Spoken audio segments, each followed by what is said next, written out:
Just going to get started here with some SEO questions. I did get one in the inbox today, so I'm just going to pull up a couple questions that I've had. Let's see here.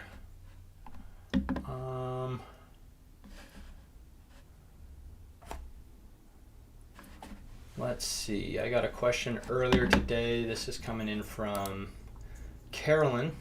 And I got a couple other questions here sitting around.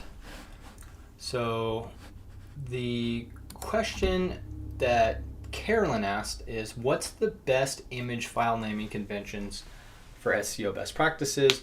Are there tricks like adding Yoast permalinks keywords to the image metadata or something fancier? And so that's a question that we have.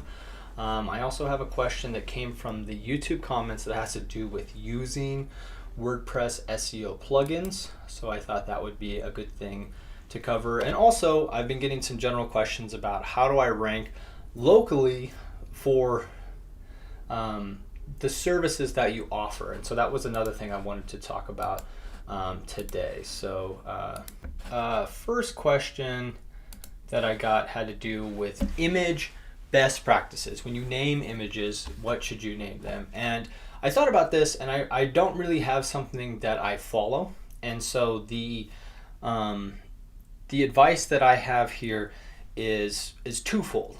One is for SEO purposes, and two is for the brand. And so a lot of times when I come across a brand, if you will, a small business that's just getting started, they're not going to have a lot of assets tied to their name online.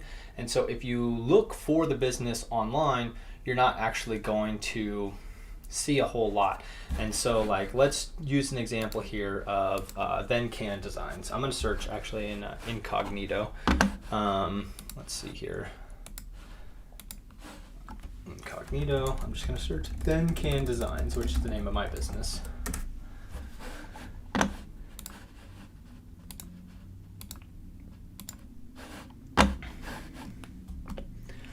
So here we are. And so the first thing that pops up, of course, Then Can Designs. So we have the YouTube channel, we have the Yelp page, Design Rush, Clutch, a couple other pages. There's Link Century, my favorite backlink from a couple videos ago, and then a couple YouTube videos, Redmond Chamber, and then it starts to kind of find other things, right, that aren't actually Then Can Designs.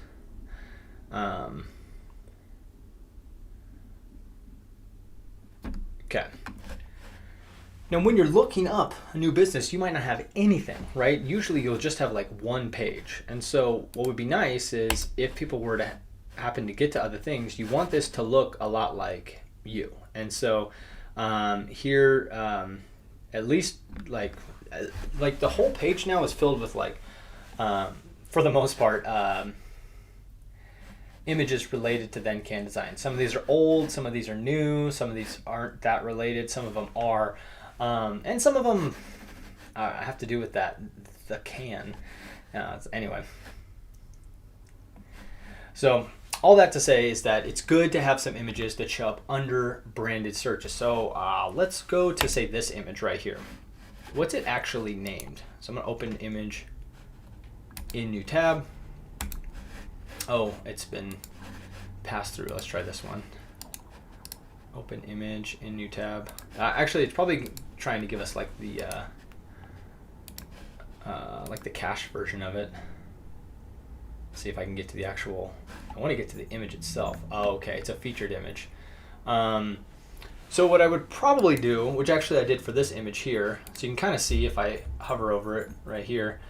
I try to include the brand name and anything else that I would want like keyword related. And so here, my name is Sam Sarson, so I threw that in there, and also owner. So if people look up Then Can Designs owner, this image might show up. And so you do want to think about SEO when you're creating your images. And so now if we were to go to like a business, so let's go to, I'm just gonna look up a random business here. And if I go to images, I should see a bunch of images for Woodworks by George, and sure enough, here we go. Some of them are on are on his website, some of them aren't, and then after a while it ends up not being these pages. But if we go to, say, let's go to this image here, which is on his website, it's actually that image on the back. Let's see if I can get to one that I can access easily so we can see the naming conventions that I used here. Because this is kind of the, let's go with this one. Well, actually these gallery ones are probably a bad example.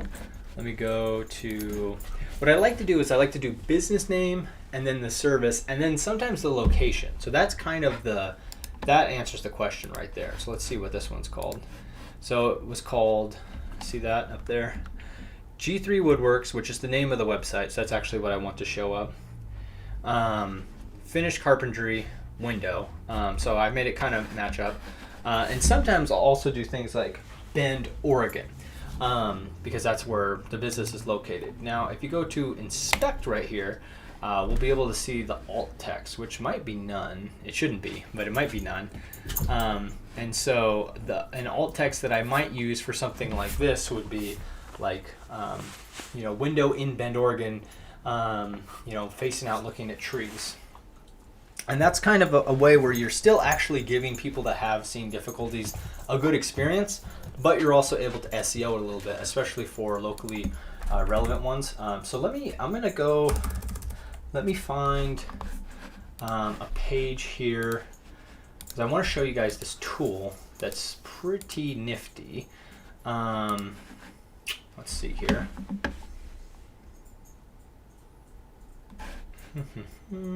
I think I have it on ThenCan Designs. If not, I'll show it to you on a different one.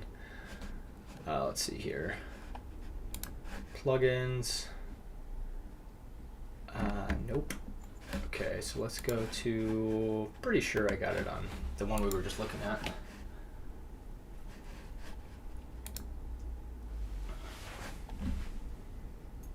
Huh, it's not on that one either. It used to be. I must have pulled it off. So sometimes I'll do that after I do it. But there's this tool called alttext.ai, and holy smokes, this thing is really awesome. And you got to spell it right. alttext.ai, I think is what it is. There we go. So it's an AI alt text generator. It's really good. Let's see if we can find a random picture here. So I was doing some stuff for a florist the other day, so here's the image. So the cool thing about it is now it's getting better. It's letting you like craft a prompt to say like naturally weave in these keywords to the meta description. So let's just say, florist, Redmond, Oregon, and let's see what it comes up with.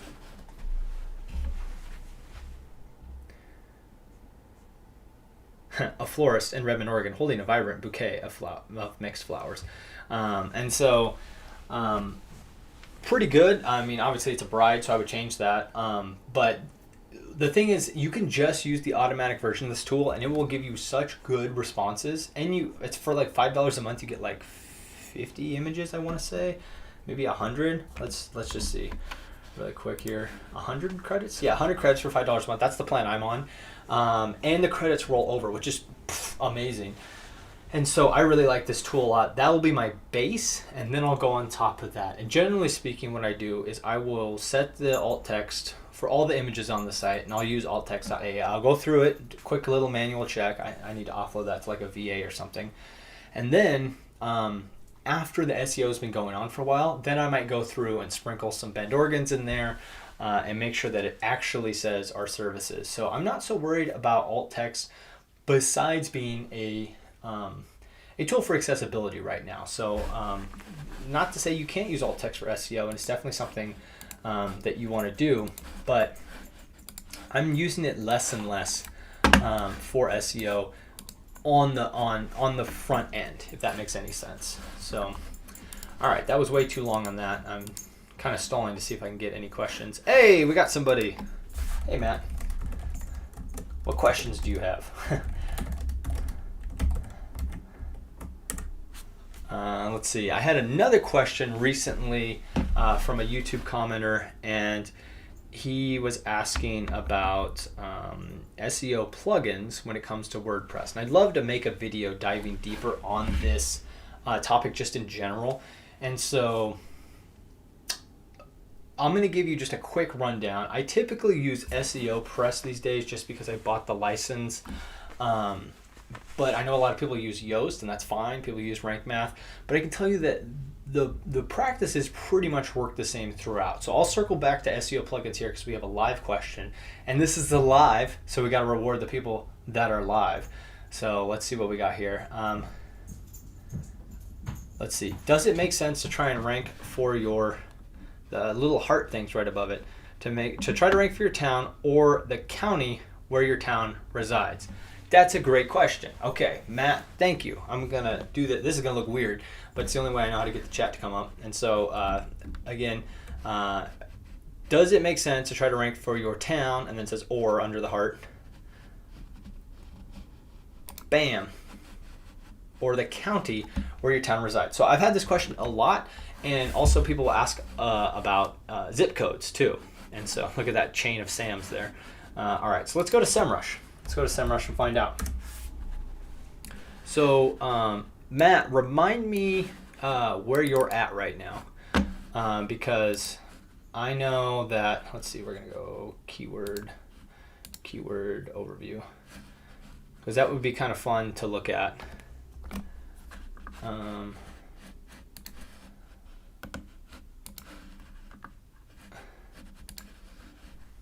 Where the heck did it go? Well, I don't know where it went, but that's okay.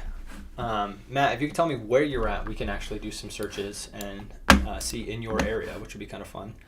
So let's see. There we go. Now I got the chat in a place where I can see it and it's off screen. All right, so let's go. So let's enter a keyword. So let's say I'm just going to do my area because I know that. So I'm going to look up Bend web design, and then I'm also going to look up Deschutes County web design. All right, so I'm in SEMrush. You can do this for free if you want to follow along at home. And so let's do that. Whoa. And so right now, it's actually not showing anything for Deschutes County. Now there are probably exceptions to this, and I think Matt's given us a good example. So he said he lives in Orange County. Now there are a handful of counties, especially in America, right, that are actually really popular, and so popular is not the right word. What am I trying to say? They have a lot of notoriety. Like, people just know their name. They know the county maybe better than the towns, and so depending on the niche and the location, I think it depends. But I will say, generally speaking, what I found is that the city definitely ranks higher than the county. Now let's find out. So we're going to stick to the web design example for now, and then we'll try a couple other. Laguna. No. We'll try a couple other niches here. Okay, so Orange County web design ranks way higher. Okay, I want to look up the population. So one unintended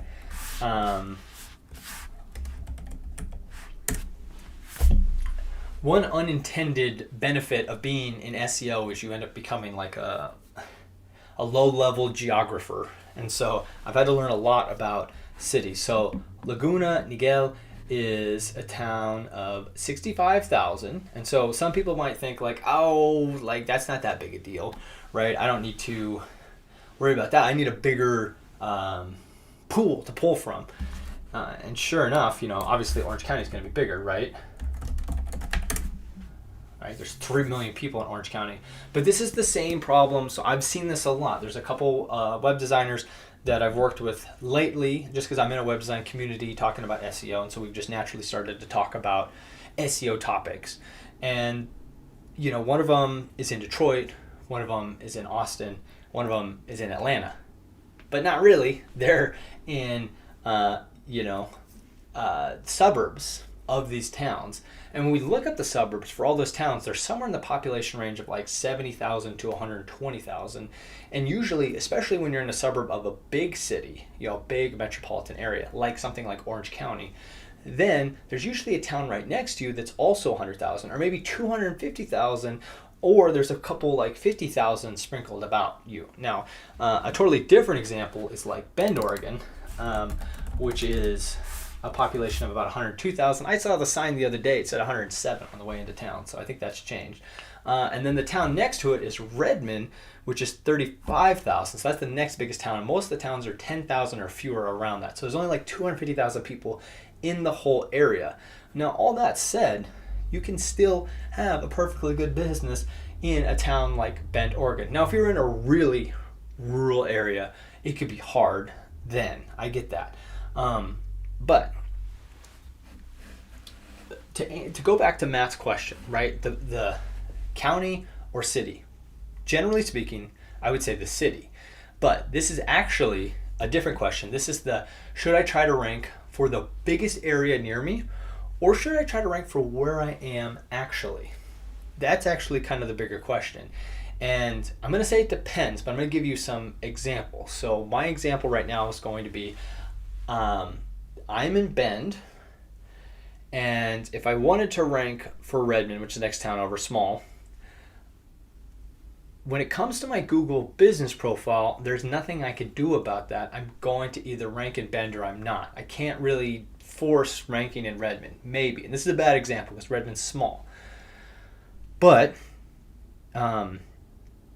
let's say we're in the reverse scenario. I'm in the small community next to the big town. My Google business profile is only ever going to rank in Redmond, okay?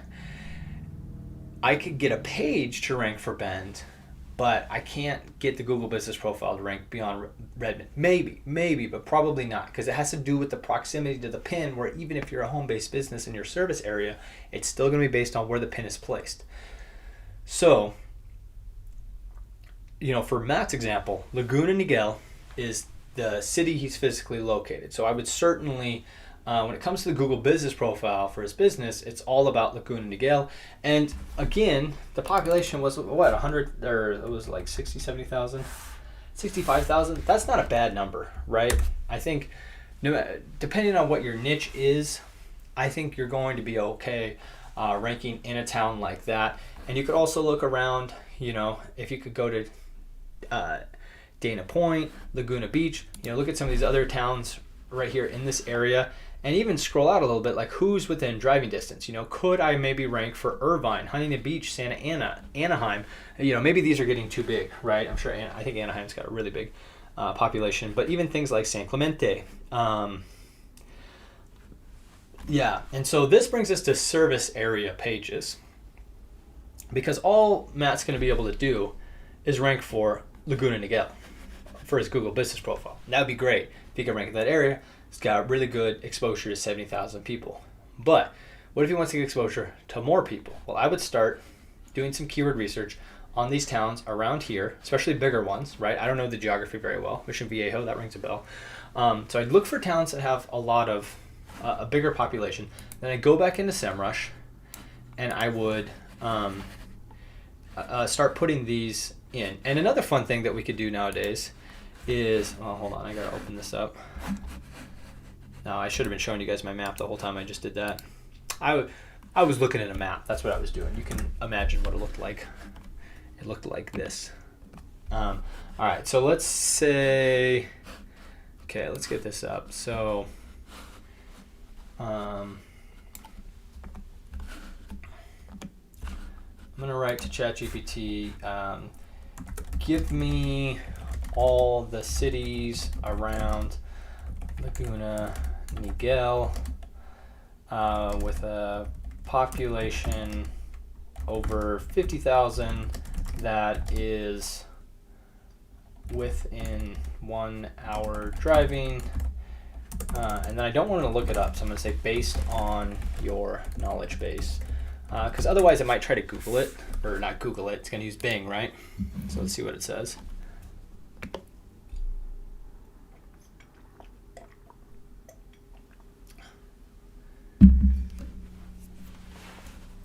Alright, so it's giving us some cities right now. While it's doing that, I'm going to go back over here.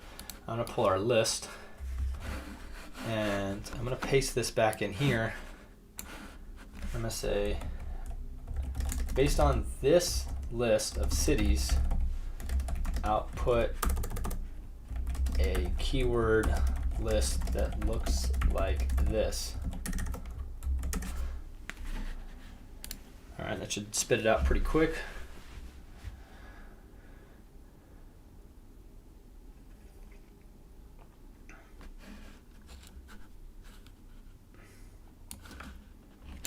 And the nice thing is if you actually live in this area, like it's way easier to do this, right? Because you know, generally speaking, what the towns look like. Okay, so now some of these are a little smaller, right?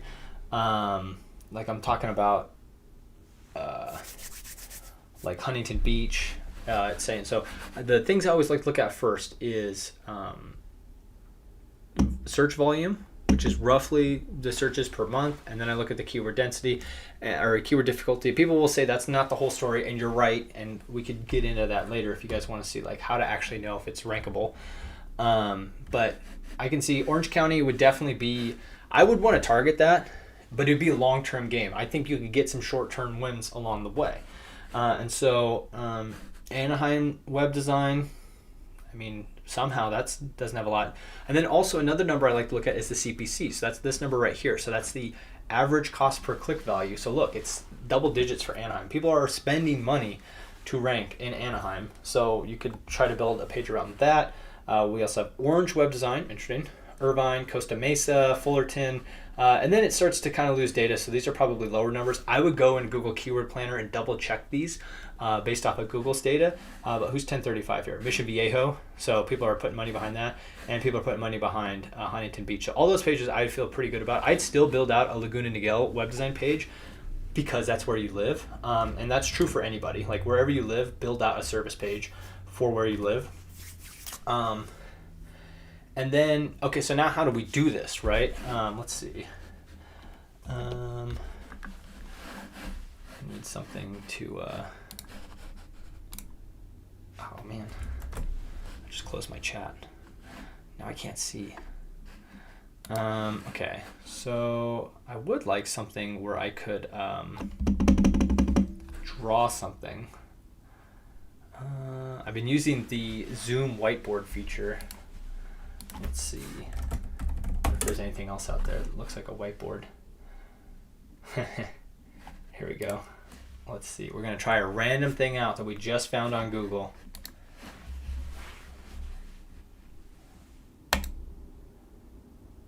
Oh, that's funny. It's from Miro. I actually just started using Miro. It's pretty cool. Okay. So can I just write? Yes. Okay. So let's say... okay. So this, we'll call this your home page, right? Okay, so there's your home page. That's your home page. And then we're gonna build out, let's just say you have a service page. Let's switch up to a different niche at this point. Let's say that you're a HVAC, right? So let's say you have like a heating services page. Off of that, there's a couple different strategies you could do here. So you could either do,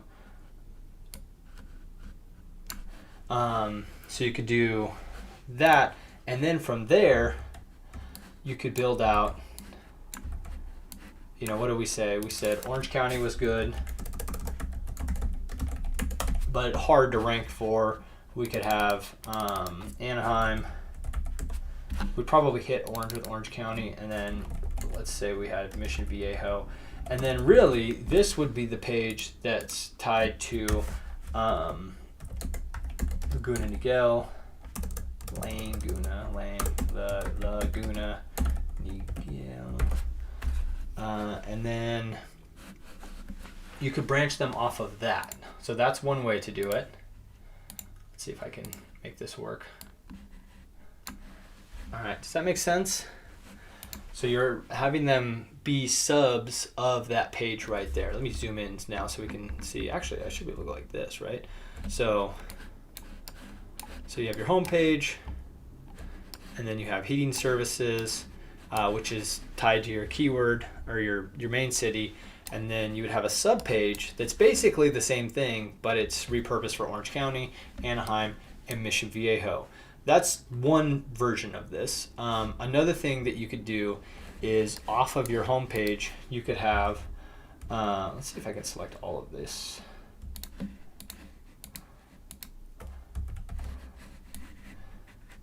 Instead of doing that, what you could do is have a locations page. And that could be maybe like heating services in, I wouldn't do Orange County, but maybe like Southern California, like in like this area is called Central Oregon, right? And so a lot of people don't search that. I've noticed like a lot of people think that people search Central Oregon, but they don't. They search Bend or Redmond or Prineville. They search the cities, and sometimes they might search Deschutes County, but Deschutes County doesn't have the same sexiness as Orange County does, right? There's been no Fox shows about it. So whoops. So now the way I would link this is from the home page. I would link to heating services. So we have home page, and then we have heating services off of that, and we would have obviously other services, air conditioning, AC repair, whatever. And then over here, we'd have probably, I don't know what we'd actually, it'd be a locations page. Locations. And then off of that, you would have Orange County, Anaheim, Mission Viejo. I would recommend, as a first wave of these pages, to only base them off of your main service. So if you're heating, if you're HVAC, then you do kind of two things are your main services. So that's kind of hard. So what you might actually do is you would have a locations page, and then off of that, you would do like you would continue to branch those out. Like you would have,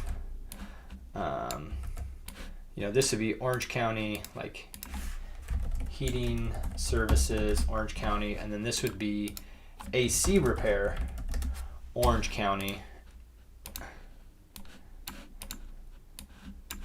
But up here, you would have, your main AC repair page, which would be for Laguna Niguel. And Matt just came with a new question, said, and I would list those pages in the sub-nab as web design, Anaheim, etc. So this is kind of how I would do it. So let's see here. I'm doing this on the fly here. I wish I could just draw on a piece of paper. Remember that? Okay, so I'm going to build a website right here. Okay. So here's my nav. Let's go to the right. Pretend like I got a logo over here. So I would say, let's say we had like services, about, contact, and then like this is the call to action. Something like that, right? I can't do a whole lot more, but I think you guys get the picture here. And so under services, like when somebody hovers over services, I would have, a lot like I have on my website, I would just have the main page, the main page is right here. So it'd be like, web design, SEO, and maintenance, to stay with the web design example. And all of these pages would be, so that's what would come when you hover over that. All of those would be tied into your main city, because really at the end of the day, that's like the core of your business. And so phase one would be, I'm gonna do this here. Phase one, so just in case anybody's watching this video and you've never done any SEO and you're like, what the heck are you guys talking about? Because we're jumping like way into the middle of it. The first thing I would do is I would make sure I have a damn landing page. If you don't have anything, you're done for. And so I would start with a landing page, and that's optimized for your main service in the area you get the most business. And so that's my caveat is, if I lived in Redmond, I would still optimize my landing page for Bend because there's more people there. So maybe somebody that's in Laguna Niguel might not focus on that first, but that would be the first thing I would do. All right, so let's see, how hard is it to make text here? We'll say number 1. All right, bold, way bigger. Perfect. All right, number 2, which honestly most people, like, if you want to rank, this isn't really enough unless you're in like a super small niche. nobody searches this ever, that's really not going to work. I got a couple clients where I built some sites out for that with the plan to build out their pages or their site more. And some of them are ranking, but it's because there's not a whole lot of search volume behind that. Okay. And so like we're happy about that, and we're hoping that maybe they'll see some business off of that, which will hopefully help it so we can build out those pages. But this isn't really, it's not enough. So the second phase, which is really kind of the sweet spot, I'd say you got to at least start here. Like if you're not starting here, you might as well, I don't want to say you might as well not build a site, but so there's a landing page. This would be the classic 5-page build. And so now you have a home page, you have an about page, you have a contact page, you have a services page, which would have like all those things listed out, and then you would have, I like to call it a wild card. And so that could depend on like what your niche would need. This could be an FAQ, it could be a gallery, it could be testimonials, although I would want to sprinkle those throughout the page. Whatever makes sense.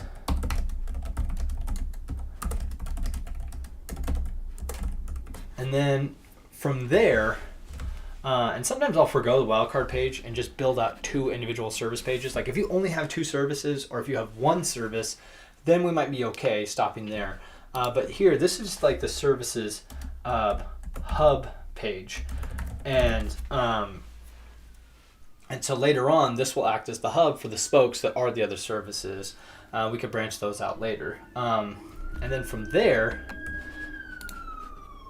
and then this is really important. So let's go over to what my favorite link in the world is Whitespark's local search ranking factors. And Whitespark, give us the 2024 ones.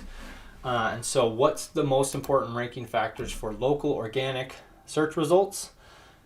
Number 1, dedicated page for each service. And so that's why I think it's super important to do that as soon as possible. And then realistically, I don't know where it is, but it's somewhere down here. Where it talks about building out like local pages, but it's farther down, and so I'm not gonna just look at this list all day. And so that would be the next phase would be, and I see what you said, Matt, just so you know, I'm not ignoring you. So the next phase would be individual service pages. And so this would be, X number, right? You don't have to force this. If you have 2 services, you have 2 services. If you have 7 services, maybe you don't need to build all the pages for those right away. Some of those could stay on the service hub page.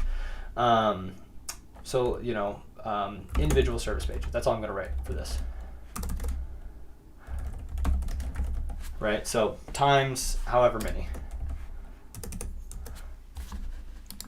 Then the last thing, well, not the last thing, but the next thing I would do after that is then I would look at the location pages. Whoops.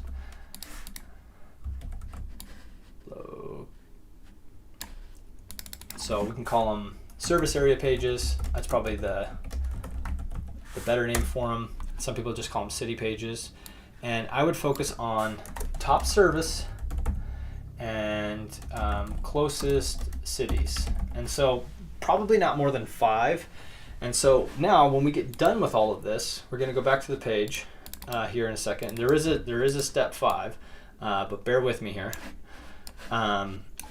So we have our really good website. We got we got some cool stuff going on here, and we got some text that says like, hey, whoa, shoot.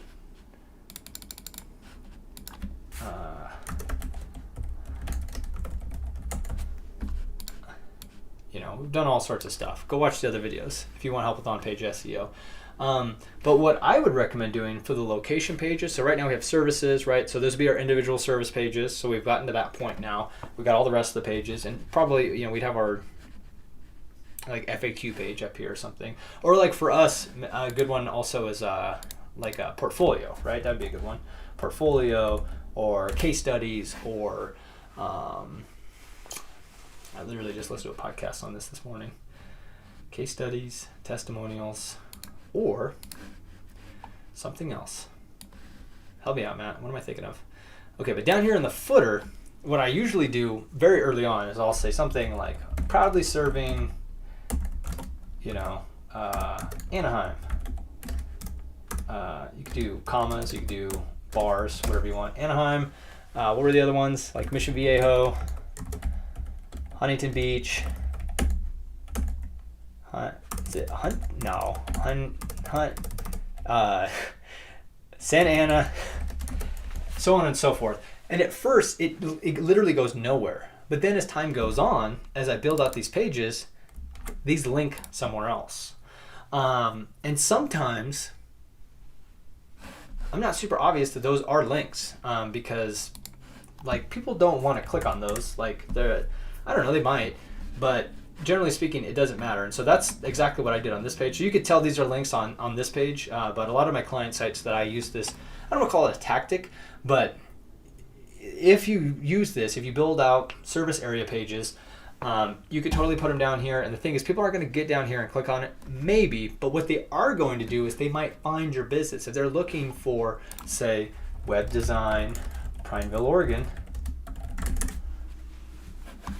All right, not going to show up in the map pack, right? Like I was talking about earlier, because I'm not in Prineville. I'm not going to show up there. But there we are, third. And what's the page it's pointing to? It's the Prineville service area page, which is the way I have it nested is under service areas. All right, so instead of locations, I put service areas. So I hope that kind of makes sense. And but now I want to take a step back. This is a really good topic, and that's why I'm diving deep on this because one, Matt's the only one here, so he's getting extra love here. But I think this is a good question. A lot of people have this too, like what direction should I go with my SEO, especially if I'm building out a site. And so I think that, generally speaking, you should try to start here if you can on step 2 or step 3. I mean, honestly, you could probably get a site in step 3 for like $5,000, maybe a little bit more from a web designer, maybe a little less if they're just getting started. I built out pages like that for under $5,000 when I first started. I won't do it ever again. That's what I'm saying now, holding myself to it. But but we don't have to worry about building out the service area pages first. That would be something I would do down the road. I'd make sure I have 2 and 3 for sure dialed in before I get to 4. Now, this brings us to the sales funnel.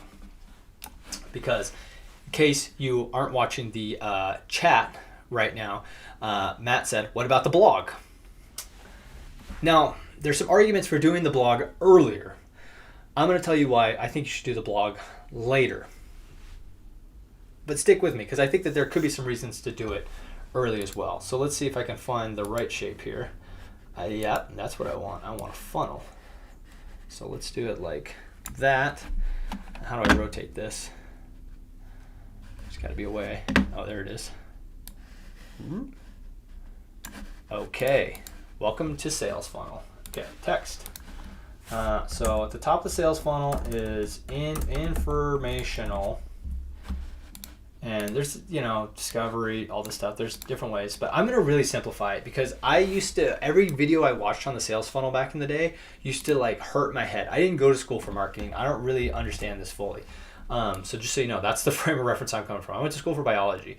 And so here's the things I want you to remember if you are a local business, if you are a small business that serves local customers, this is pretty much all you need to know. Is that at the top of the sales funnel is informational keywords, and at the bottom of the sales funnel is commercial keywords, commercial intent keywords. And so at the top of the sales funnel is stuff like, what is web design? Or like, let's just look. Let's look up web design and see what pops up on people also ask. Right? Here's some top of the funnel keywords.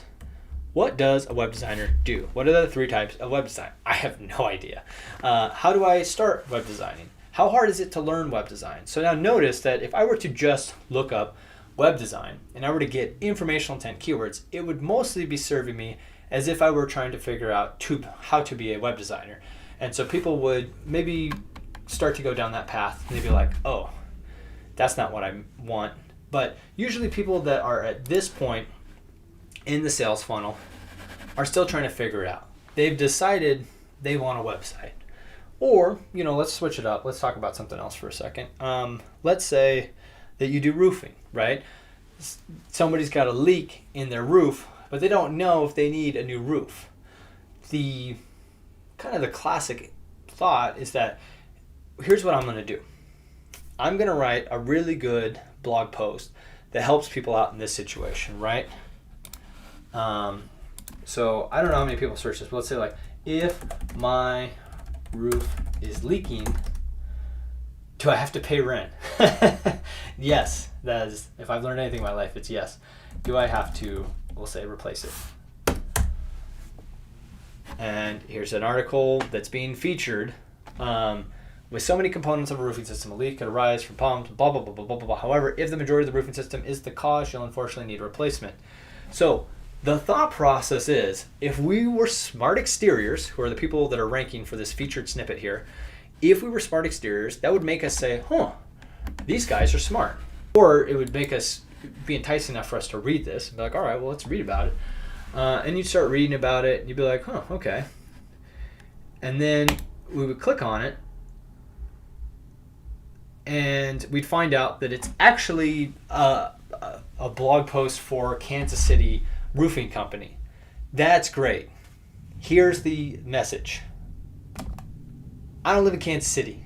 You don't live in Kansas City. Okay, maybe you do live in Kansas City, but most people don't live in Kansas City. So they spent who knows how much time and energy getting that page to rank for that keyword. Maybe it doesn't have that much intent, or too much volume. Maybe that wasn't too hard to rank for.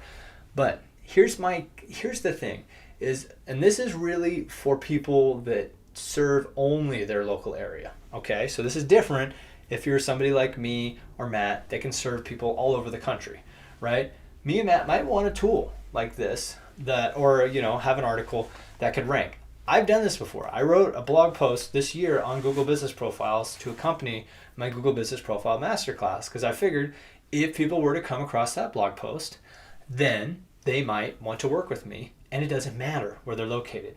But here's the thing. We work with cabinet makers and florists and doulas and naturopaths and roofers and HVACs and plumbers and you get it?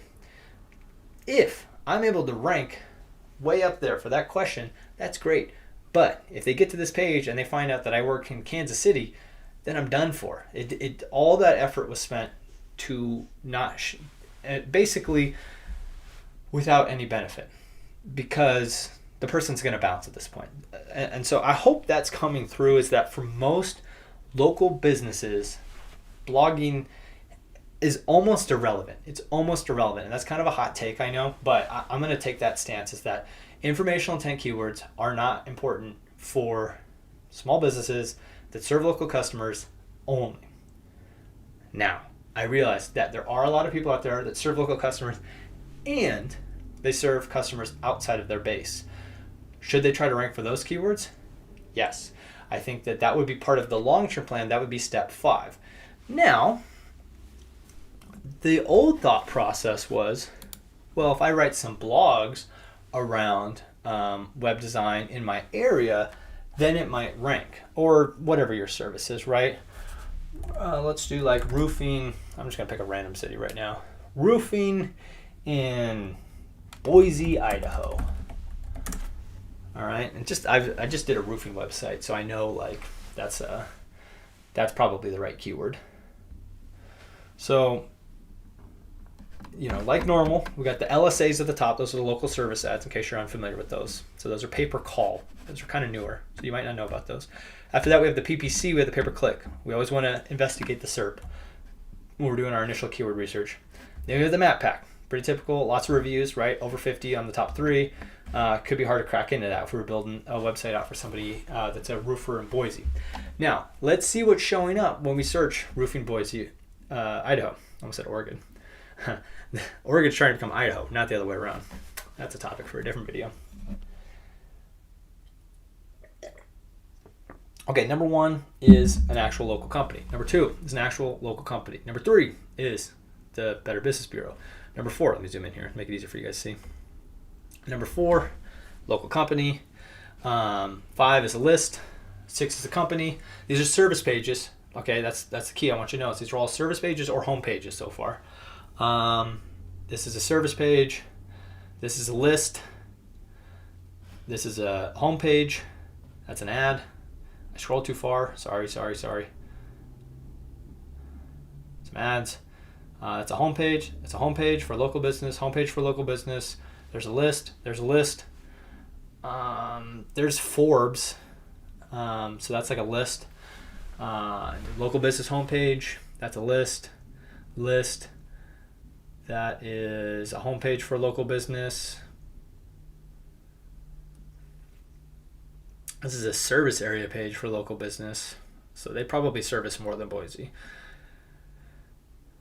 Service page, homepage, location page, homepage. This is a local landing page for Boise. So I wonder where else Southern Premier is. As a homepage. Okay, I hope that kind of drives the point home, is that, roofers they're not going to service, they might service people in the next town over, but that's where the location pages come in. And so I don't think, and the keyword research that I've done has shown that people aren't looking for, like, how do I fix my roof in, blank city. They're actually looking up, like, different things. So let's just try that. Like, how do I fix my roof? That's all they're going to search. They're not going to add, people don't naturally add the location to the end. How do I fix my roof? Boise. Let's see. Yeah, there's no search volume behind that. Yeah. And so, but if I look up how do I fix my roof, let's see, 20. How do I fix condensation in my roof? Interesting. How do I fix a leak in my camper roof? And so, like, that's one that I have a client right now that's a mobile RV repair operation. We could write a blog post about that. But if somebody finds it, but they don't live in Central Oregon, we're not going to be able to help them, And so that's my take. Now, I said all that, but there's one other thing I want to add, one wrinkle that I do want to add to this. And I'm not personally using this strategy, but I've thought about this as kind of a really advanced. So this would be step 5. So let's go back to the Miro. So step 5 is when we get to this point, we've started to build out some service area pages. Maybe we've taxed out a lot of the keywords, and we're like, man, what other strategy can we go for here? This is when I would start to look at informational intent keywords or authority building. And that's when I would start building out a blog. But I wouldn't do the traditional, let me try to rank for roofing articles in Laguna Niguel. I would just write articles about roofs. But I would, I'd work with the owner and I'd be like, okay, give me some of your expertise, then maybe pass that off to ChatGPT or maybe a local copywriter that I could partner up with. And then from there, I would just kind of build up this knowledge base. Instead of a blog, it would really be more of a knowledge base. And it's not even really for SEO purposes. It's actually for user experience. And so that's another reason why having an about page and a separate contact page is good. People kind of expect that. And so if they say something that's like, roofing tips or like, knowledge base would be dumb on a roofing page. But, something like that. Roofing tips, that sounds pretty good. And you go on there and it's like, how to know if your leak, if your roof's leaking, or how to know when your roof leak is bad enough that you need a replacement. And I don't even care if that page ranks. I'm literally just writing to people. And maybe over time it ranks. And maybe, and I think this is the plan, right? Is that 10,000 people see that and 5 of them are in your town and 1 of them converts. And that would be the plan. But man, that's a long haul. And the other problem with that too, and I think this is important to say out loud, is that we get a lot of vanity metrics off of that. Vanity metrics, where we're going to get this increase in conversions.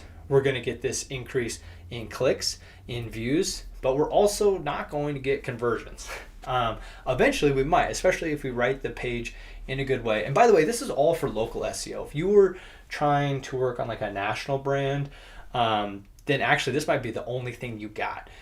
So you should totally go for informational intent. And maybe that would be the first thing you do. I was just listening to a podcast on this the other day where they were saying like, informational intent first. I know we always talk about starting at the bottom of the sales funnel, but what if you were to start with informational? And it made sense. I can't remember the example. I think it was Exposure Ninja. So shout out to them. If you don't listen to their podcast, you should. They have way cooler accents than I do. And they're way bigger than me. How do I know? I've tried to look at some of the resources. I didn't qualify for it. That's how small my business is. But anyway, I'm not bitter. What they do is awesome. And I can't remember the exact niche that they were talking about, but it was pretty. It was a good case study. So if I can remember the podcast when I go back through and watch this, I'll put the link for that below. But I'm probably not going to be able to find it. But I think it was a recent one. But they were talking about informational intent first. But I think it was an older one, so it'll be hard to find. Let's see. I got a couple more questions coming in. By the way, if you're sitting around, it says here there's 3 viewers. One of those is me. One of those is Matt. And one of them has not spoken yet. So if you're out there, please drop your questions below. This is a Q&A. This isn't just a monologue. Does blogging affect SEO rankings in other factors such as fresh content, more backlinks, and a higher number of index pages? Or by positioning your website as relevant, answered your customers' questions. So that's great stuff, Matt. And so, yes. Yes. The last part was kind of the thing I just touched on, right? Is by positioning your website as a relevant answer to your customers' questions. I think that's good. I don't think people will necessarily come back to your website later because of that. For us, maybe, yes. I think that we could use that. And I'm really narrowing this down to small businesses that serve local customers only right now. So please make sure you're hearing that. And so if you serve beyond that base, then you should do this because you can potentially rank for some keyword out there and somebody could kind of fall in love with you on the knowledge they gain. And if you have some sort of like lead generation tool that could get them into a sales funnel and get them to sign up for an email list and then learn more about it, then I think that could work. And so that would be that. So if you serve customers beyond your local area, absolutely do that. Now, he brings up a good point. Does this affect SEO ranking in other factors such as fresh content, more backlinks, and a higher number of index pages? Here is my take on that, is that I believe that the tides have turned when it comes to SEO. Literally this month, Google released an algorithm update that had to do with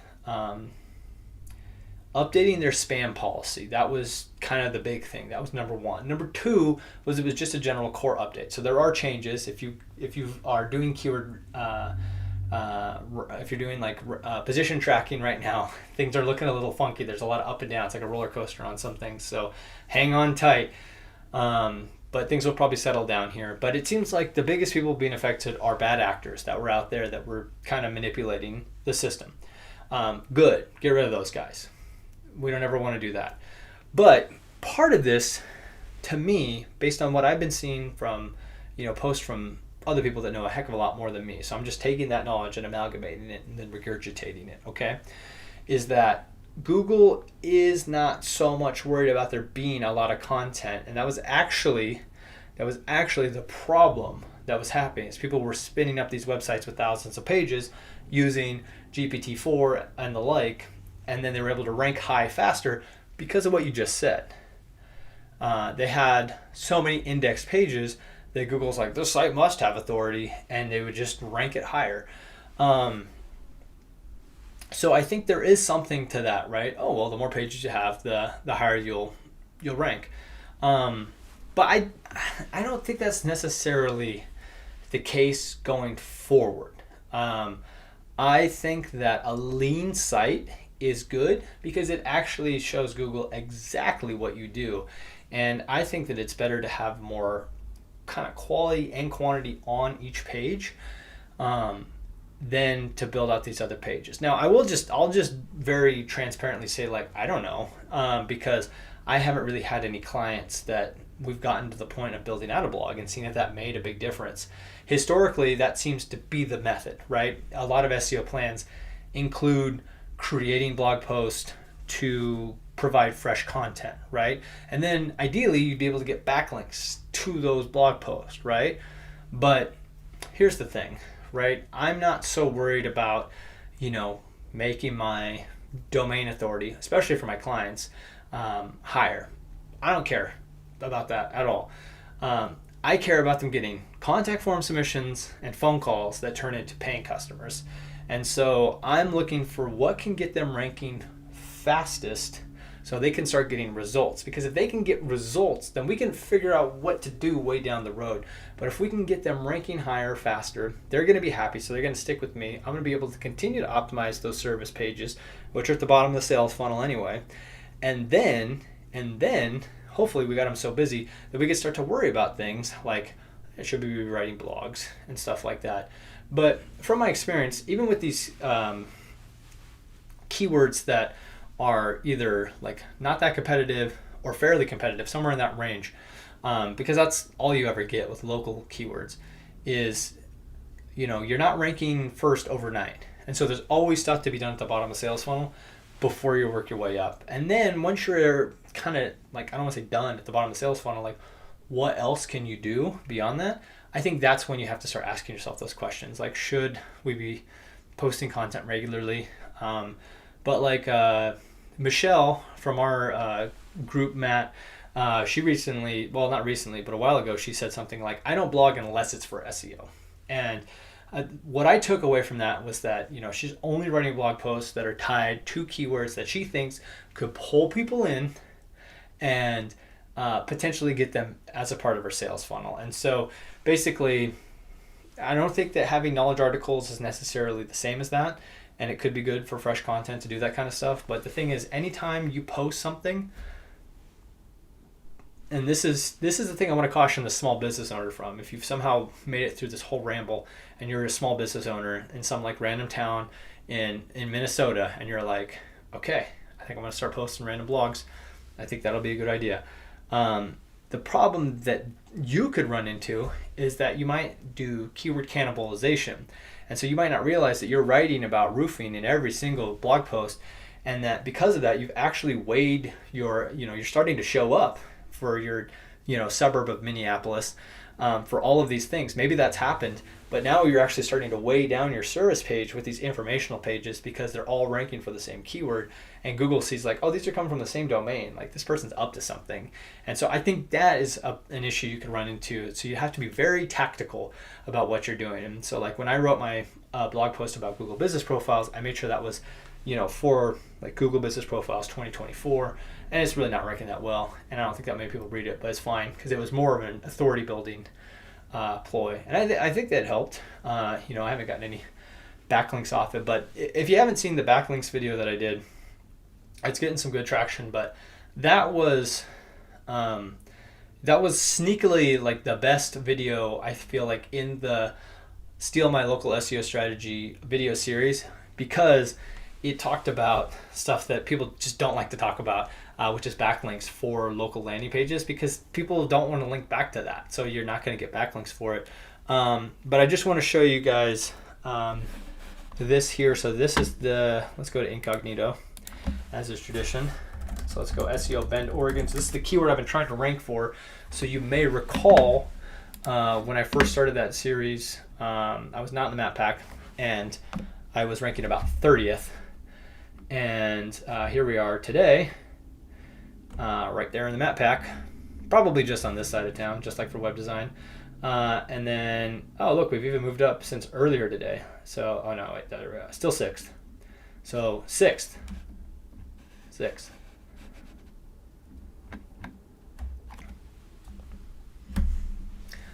Some of that had to do with the backlinks, I think, but very little. I think very little. And so if we go back to the White Spark article, the backlinks are in there, but the biggest chunk of the pie, and they're saying link signals are about 25%. It's trending down, but that's still a big chunk of the pie when it comes to organic search results. But the biggest part is on page. So you got to get your on page SEO dialed in. So I think that's that. So just kind of a quick summary. So what did we talk about here? We were talking about like if you want to optimize your pages for your local keywords, which you should absolutely do, even if you serve people outside of it, because you're not going to alienate yourself from people in other areas. That's like, I can't stress that enough. Like if you rank for some suburb of Houston, you're not alienating yourself from people working with you elsewhere if you happen to serve people all over the country. And so I would recommend your first level services are based on the town that you live in, or maybe that town that's right next to you that's much bigger. That's fine too. And then later on you can build out location pages, and maybe these locations have to do with like the areas you service, and then you could have pages off of that, or I would just have locations and I would just do your main service. So that was kind of what I first started talking about. Then we talked about like, how would you put this on the website? I would not put the locations up on the top. That would just confuse people and it looks spammy. But you could put it down at the bottom right here, and then this would either link to, if I just had heating services pages for each city, I would link like that. Well, I'd link it to Anaheim. But if I had one for multiple locations, which is again, that's also advanced. I wouldn't do that first. I wouldn't do that second. But I would link it to this page. Well, I'd link it to that page, Anaheim, right? And then from there, you'd be able to easily get to the other services.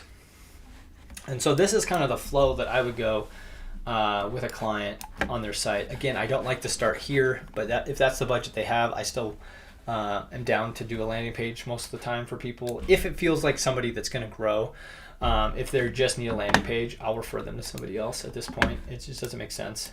And then this is usually where I start, 5-page build with like a services page, which will eventually be the service hub page. Beyond that, I want to get to the individual service pages because like we saw from White Spark earlier, that's the most important ranking factor for organic search results. And then over here we have service area pages. So that's what we were just talking about. Start with the top service for the closest cities, and then you might start breaking out other services later on. But again, you start to do too many of those pages and they kind of suck. And by the way, the first wave, I would literally just duplicate the pages. And on the second wave, I would start to add more content to each one.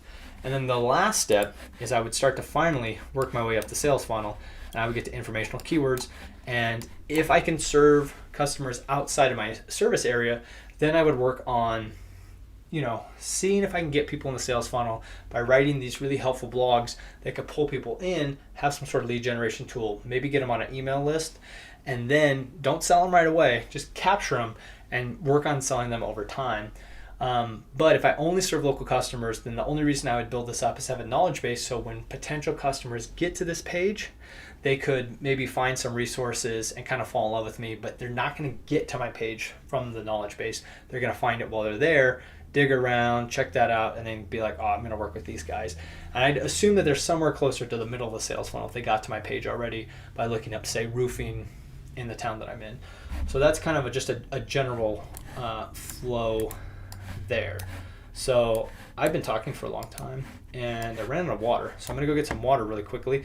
If anybody has any questions, it says there's 4 concurrent viewers right now, so please go into that little chat box. If you've never done a live before and responded, it's okay. I'm not gonna bite. I will literally answer your question right now. There's one question in the queue, and so if nobody has another question, I will work on that question next. But I'm going to hit this button, which should hopefully mute my microphone, and I'm gonna grab some water real quick.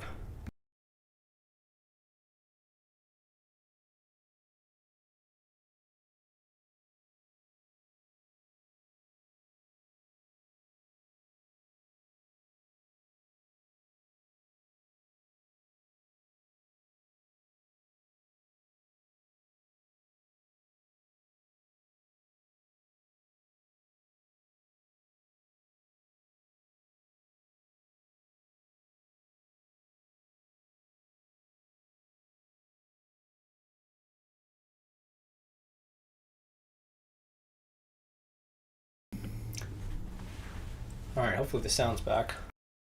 Yeah, okay, I think we're good. So just a quick refresher. We're wrapping up hour number 1, getting into hour number 2. The question so far, are there best practices for SEO pictures? I said for me, there's not really anything I follow. I tend to do business name and then service, and then maybe a little bit more about the picture to like differentiate it. Sometimes I'll also put the city and state in there. And then when it comes to alt text, I use a tool called alttext.ai. It's about $5 a month. You get like 100 credits a month. That's 100 pictures. So if you need more than that, it's got different pricing tiers. And I use that first. I human check it, and then usually what I'll do is I'll add either service relevant keywords to the alt text or location relevant keywords to the alt text later on down the road. So I don't do that with the initial website build, but I want there to be some alt text just so there's a better experience. And I do read it myself because I don't want it to suck in case somebody gets on there and they don't know, they can't see. And then the next thing we talked about was, should we try and rank for town or county, like city or county or zip code, which we do. Generally speaking, not zip code. But it depends on the niche. If you're real estate, people might be searching for the zip code, right? Generally speaking, when I look around, city is searched much higher than county. However, we ran into the specific example of Orange County having a lot more traffic than the towns around it. But that brought up the bigger question of if you live in a big city or in a suburb of a big city, should you try to rank for the big city? Or should you try to rank for the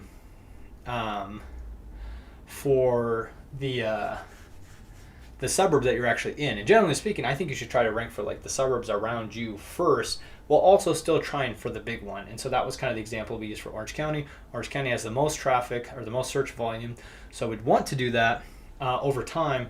But let's focus on the smaller towns first, and I use smaller loosely.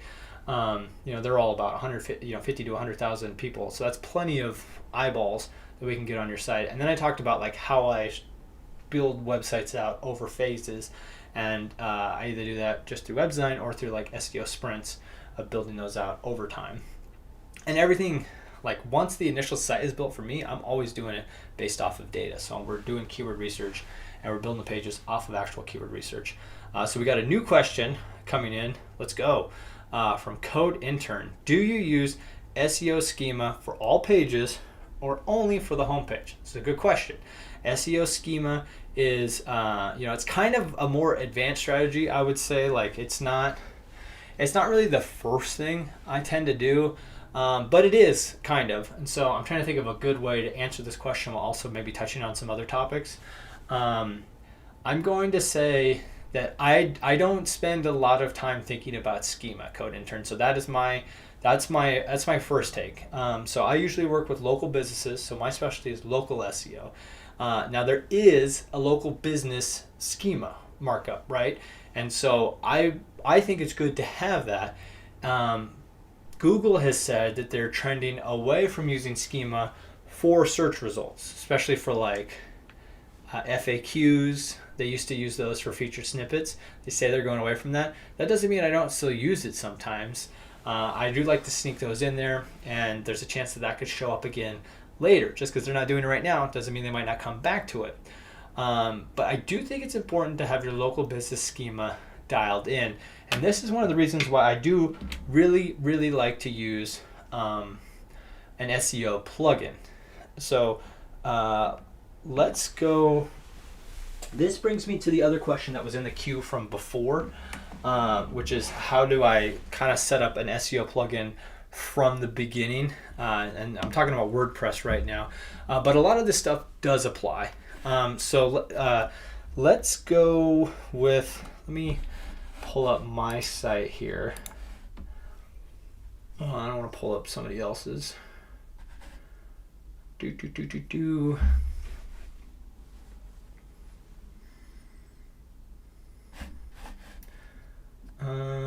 Okay.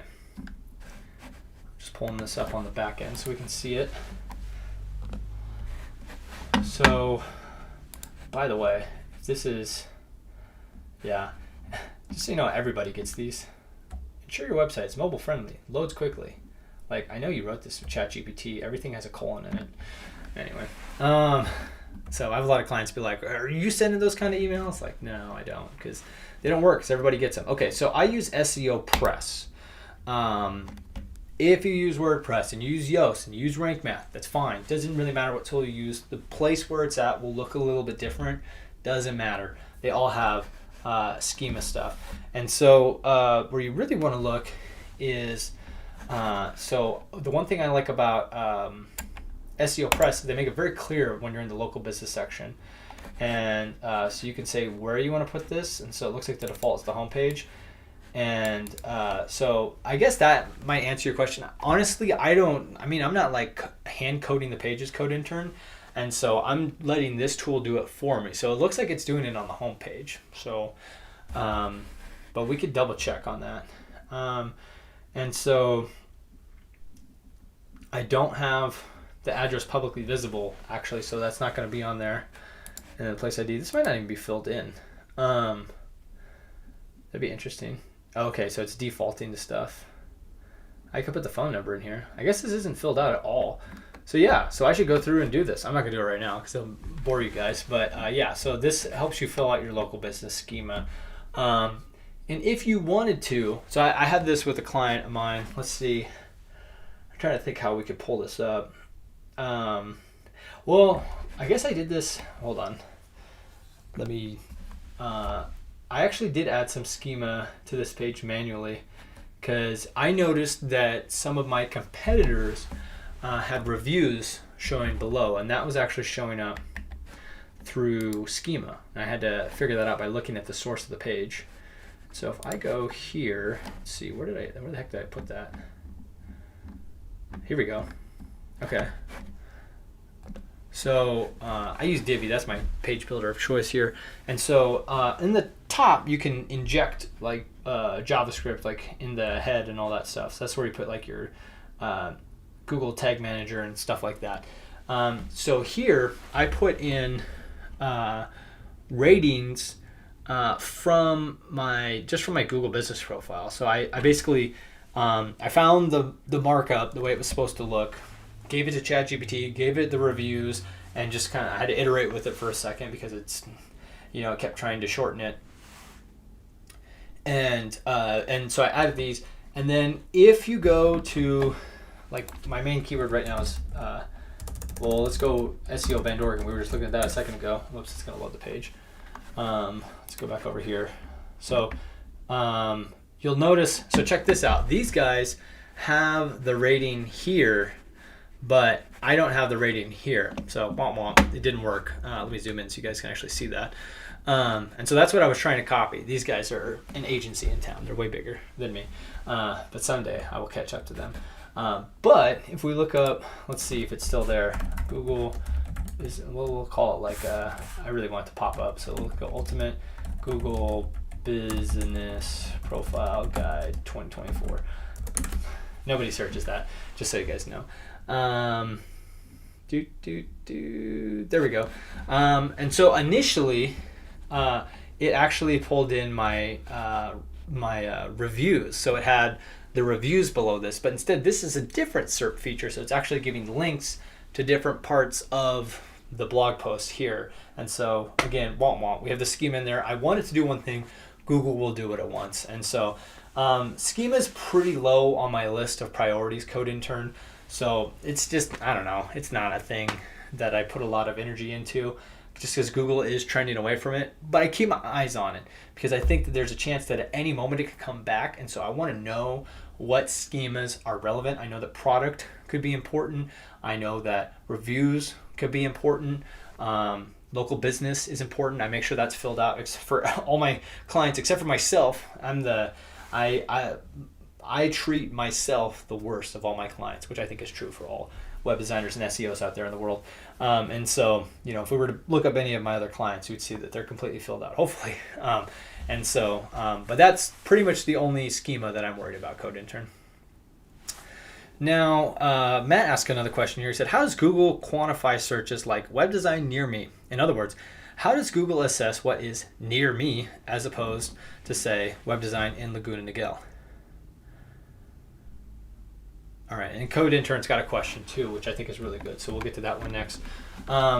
So, Matt, part of the answer to my question, I don't know how it technically does that. But from what I can tell, so like let's just do web design near me, right? And even though I'm on incognito search, it's giving me results for Orchard District, Bend, which is the neighborhood of Bend that I live in. And so, and hey, look, I'm first on the map pack. Yeah. Which makes sense, right? Because I'm literally in my house right now. But one thing I want you to notice here is that while the map pack, which is probably where a lot of people would like to do business, has shown up here, and that's totally relevant, is as you work your way down the list, it starts to get not very relevant. All right, so James Web Design is a web designer in Bend, allegedly. He shows up all over the place. Haven't met him yet, but I met a lot of the web designers in town.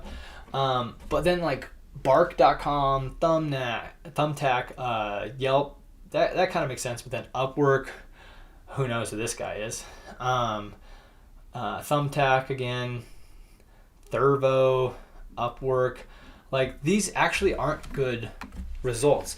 But like, let me give you a different example. That's a pretty bad example. Let's try. Let's do like custom cabinets near me. And so these are all local business. That makes sense, right? And then if I work my way down the list, so we got house, that's a list first. Then we got, so this is a game I play all the time. I like to look at the SERP, and it changes all the time. So you can't like rely on it, but we have a list, we have a homepage for local business. We have a homepage for local business, Yelp list, Angie's list.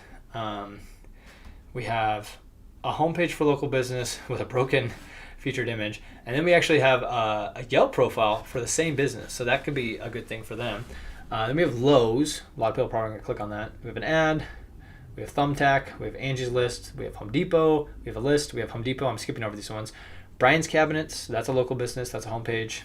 This appears to possibly be a local business, maybe a local business. I don't think these are actually local businesses. And then we get to another local business right here. This is an actual one. And look, it's a local landing page or a service page that's been hyper optimized for Bend, Oregon. And so the key that I'm making here is that it does really depend on who or what the niche is, because we'll see different results. And so, okay, so everybody got that in their brain now of what we just saw. Now, if we actually search, so even though it's giving us results for this part of Bend, it's obviously figured out that I'm in Bend, even though I'm in incognito, so it really shouldn't know where I am, but it's figured it out, probably from my IP address. Now, if I type in Bend, Oregon, notice that the map pack changed. Yep, I'm looking for the other one. There it was. And then now we have a local business first. Then we have house. That was the first list. Then we have local business. That was actually number one for near me. So that's interesting, right? Then we have local business, Yelp, PAR, which is kind of local, not really. And then there's the local business that was like 20th before. And then we have local business that didn't even show up, another local business. Like these ones didn't show up before. And this is why I don't know, I'd love to see numbers on this, but I bet more people are searching. So this is called explicit, right? You're explicitly saying where you're located, versus implicit, which is where you're saying near me. Or alternatively, the third thing that people could just search is custom cabinets. And then notice that there's no map pack now. And oh wait, there it is. But we notice that the SERP changed again though. We got organic results first, then we get to the map pack, and then we got some more, and then we actually get some brands, because now it's thinking, okay, maybe you actually want to buy some stuff. Now it's even giving us some products right here. Man, it's completely different. I'm looking for one of the other businesses that was in here. I think let's see, are they gone? Yeah, so they're not even showing up, and they were in the top 10. They were 20th. They were like 6th a second ago, and now they're not even on here. They're in the map pack, but what if you skip the map pack, right? I don't think most people do, but So it changes. So how does Google do that? I don't know. Some sort of crazy code, right? But it is noticing where I'm at even in incognito. So it's probably based on the IP address. If I have precise location on, it's probably using GPS signals. But no matter what it is, if you make an explicit search, blank, city, state, or you make a more implicit search like blank near me, or just blank, Google will fill in the holes. But notice that if we did not put a specific local intent, Google changed its mind about what it wanted to serve up to us. So that's really the key that I want people to take away, whether you do websites or SEO and you work with clients, or if you're a small business owner yourself, is that you have to keep an eye on the SERPs, which is the search engine result page, which is what we're looking at, the Google search results for the keywords that you need to be ranking for. And you need to ask yourself, like, what intent do people have? If they're looking for products, then we need to have products. But I mean, like, if you're just a cabinet maker, you probably don't have products. And so you're not going to be able to rank your products here because you make custom cabinets, right? That's like the opposite of having a product. So interesting that Google's serving up actual product results. So I'm not sure how well I answered your question there, Matt. Again, the real answer is I don't know. But the one thing that I think is important for us to take away is that the search results change drastically, and I try to put my energy behind the ones that have the most search volume or that match the intent best. So like just custom cabinets, if I had a client in this area that does custom cabinets, I would take that keyword and I would put it on the shelf. I wouldn't worry about it because I just know that's not what he's trying to rank for. And so I would focus on Bend, Oregon, and I would focus on near me. And even though you're not supposed to optimize for that, I've heard a lot of local SEOs with hundreds of thousands of more followers or subscribers than me on YouTube saying that you can optimize for near me, and it's it is as simple as just finding a natural way of putting near me on the page sometimes, but usually it's a little bit more than that. And so anyway, take it or leave it there. Let's move on to the next question. So Code Intern asked, do you have any tips on indexing a new domain local business website as fast as possible? So that's a great question. I have this question all the time when I'm launching a new site. I'm like, how do I get you to index as fast as possible? So this is a two-part question, in my opinion, because getting to index, I don't think that's really an issue. So I'll show you my process, and hopefully that helps you if you just need some help getting to that step. But I think the second part too is, how do you get it to rank when it's newer and doesn't have a lot of authority, right? So let's go through the first step. So the first thing I like to do is, so let's go back over to any of our WordPress sites here. I don't care what page builder you use, by the way. I just happen to use WordPress. With Divi, that's my weapon of choice, but I do SEO with all sorts of page builders, and I like some of them. I don't like other ones, and so I don't really care. But right here, this setting, oh shoot, I've not been showing you guys this the whole time. This setting right here, I keep unchecked until the day it launches. And so discourage search engines from indexing the site. So if I had a development site, I would be discouraging the search engines from indexing that the whole time. Then I would, so on the day that we go live, I would obviously uncheck that setting. And then another thing I do is really make sure my SEO settings are dialed in. So let me explain that, because this actually goes back to a question that's been in the queue all night. So like, how do I set up my SEO plugin? So I'm going to just briefly touch on this for SEO Press. This would work for Yoast or Rank Math. The goal is to get a clean sitemap. And Matt, this kind of goes back to your question too, is when I launch the site, I want there to be a clean sitemap going, because I want Google to, I think the easier we make it for Google to see the site, the better. And from my experience, I've been able to see the sites index very quickly and rank, where they should. If it's competitive, they're not going to rank that high. That's just the way it goes.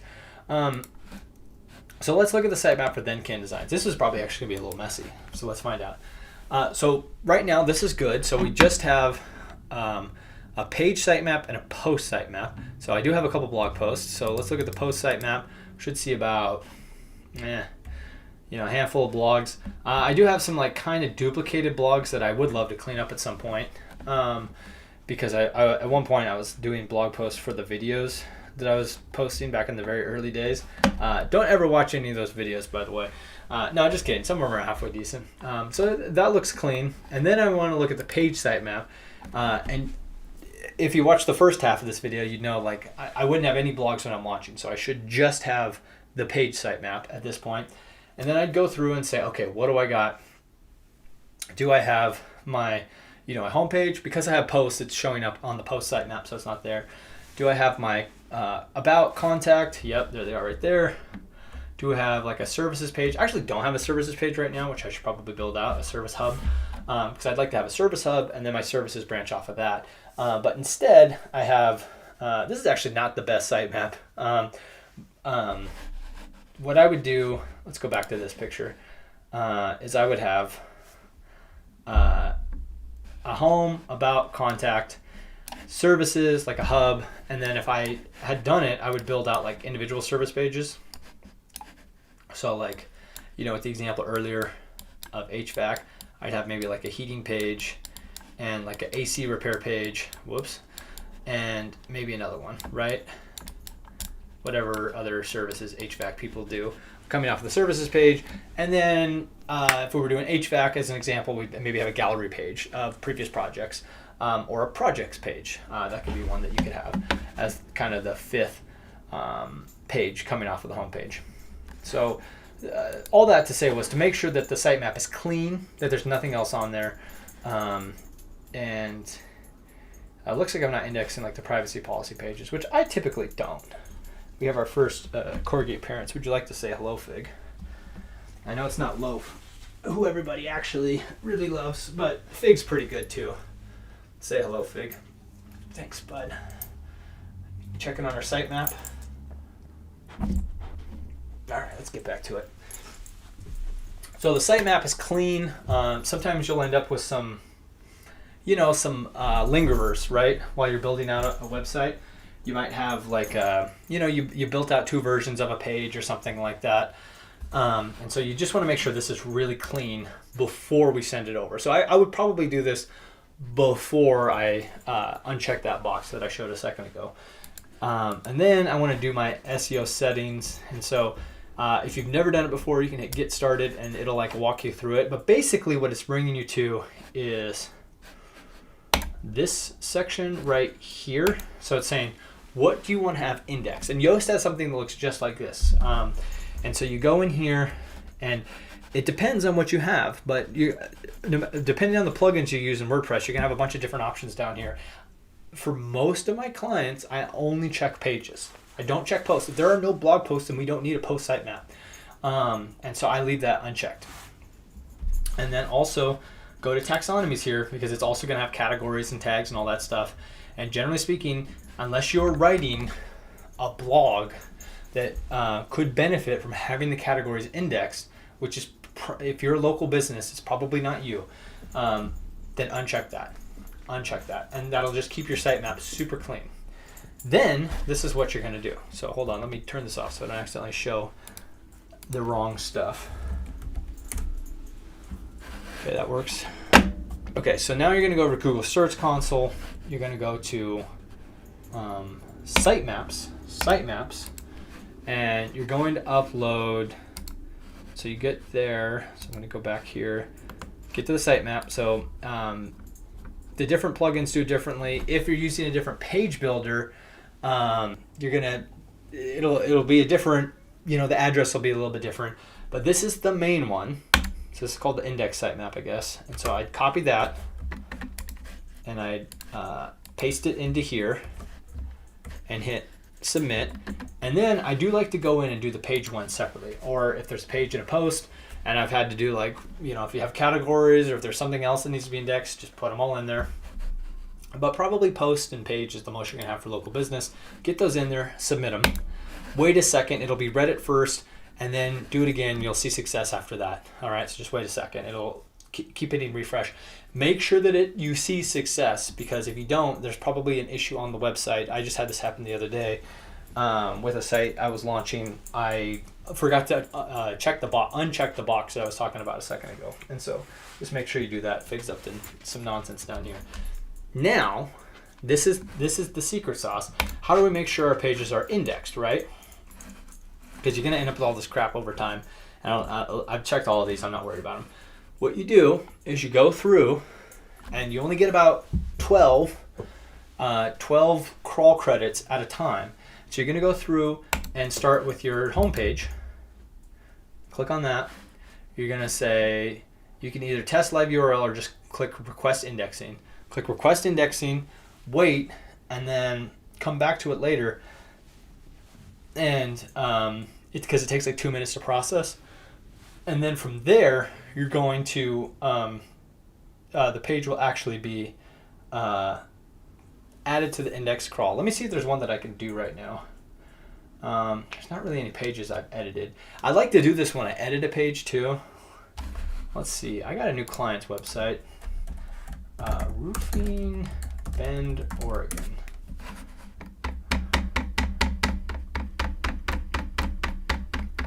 Let's see.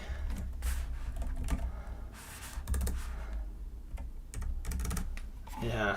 So this is the problem, is we can get the page to index, but are we oh, here it is. Yeah. So the problem right now is it's indexing the contact page, which is unfortunate. And maybe that's on me for putting top roofers in Bend as the SEO title. So I'm going to hide this for a second. I'm going to show you what it looks like. Let's see here.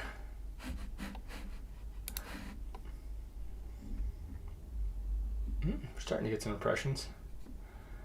Okay, I'm going to pick the service pages weren't indexed the other day. Okay, so here's a page that's not indexed, right?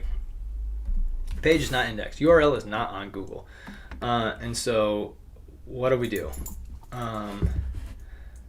All we can do is keep bugging Google about it. And so I'm just going to click request indexing, and you're going to see the first thing it's going to do is test to see if the live URL can be indexed, and then it's going to come back. And so what I do is, with my 12 credits that I get a day, is I just kind of piece them out. I start the home page, I do the service pages, I do the about page, I do the contact page, because that's the call to action. And I'm about 7-8 pages in, maybe. And then if there are any other pages, I slowly trickle my way down the rest of the pages. I do that when I first launch the site, and then I just kind of wait. And if the content's good, it should index pretty quickly. And so this is one that's been pretty stubborn for me. And so I'm requesting an index again. And so we'll keep doing that. And so right now I feel like the page itself is having a hard time. The whole website is having a hard time because it's not sticking. But I will be persistent. I will continue to push this, because I know, well, here's the thing, is that I bet a lot of people are requesting this right now. And so if you're having an issue right now, and it's March 2024, so you might come back to this video later if you're watching this in the future land. Hello, how is it over there in the future? Has AI taken over yet? But anyway, if you're watching this in the future, this might not be an issue, but right now, I guarantee you thousands of people are index requesting an hour because a bunch of stuff got de-indexed. And so all we can do is sit back and ride the wave, and hopefully by next month things are back to normal. But I can say over the last 6 months, when I would do this, I would literally see sites indexed the next day. And so this is an example of a site that I launched on Friday night, and it's still not indexed. And so it's concerning, right? But I think it has something to do with the algorithm update. So I'm not too worried about it. I think that's part of SEO, is you gotta trust the process sometimes. So so to summarize, that is, number one, make sure you uncheck that damn box if you're using WordPress. Number two is make sure the sitemap is clean. Make sure that you're not showing posts. If you don't have posts, make sure you're not showing categories or tags. If you're not doing that, just keep your sitemap clean. Make sure you don't have any duplicate pages. Make sure you've done all your cleanup stuff. And then submit the sitemap, the main one, the page one. Make sure that that's been taken, and then you can go through each page and request indexing manually. If that doesn't work, wait a couple days, do it again. That doesn't work, wait a couple days, do it again. Just keep doing that until Google picks up the page. Eventually, it's going to crawl your page, even if it just crawls it in its like automated crawling process. So just keep bugging Google and letting it know about that. And eventually, it should pick up on it. And I think I have no evidence, but I think if you use other Google tools, it'll help it look for it faster, like Google Analytics, Google Search Console, Google Tag Manager. If you have all those things on the site, then it'll kind of be like, it'll be able to pick up more data on it faster. So I think that would help it index faster. So this is a problem I've noticed as well, very recent, last couple weeks. So I'm hoping it's temporary. So anyway, those are the steps that I would do. And again, you only get so many pages you can index at a time. Be smart, especially if you have a lot of clients. You're going to have to divvy those up. So let's look back at the questions. Matt is back. Here's the GMB question I was asked. How do you video verify a home business in an apartment complex where street signs are too far from your door to make it logistically possible to record on video? Okay, this is a good one. I had a client that had this problem too, but instead of an apartment complex, they lived in a rural area, and like Google literally says in their directions, like, show us the street signs. And he said he lived on a street, and the other street was a highway, and it was like half a mile down the road. And he's like, what the hell am I supposed to do? And I said, well, how fast can you get your truck going? And so obviously that's not the right answer. And so what I actually had him do, I think, I'm not sure if he followed the directions on this, but this is what I recommended, is there's really not a whole lot you could do there, right? It's going to be impossible to get there.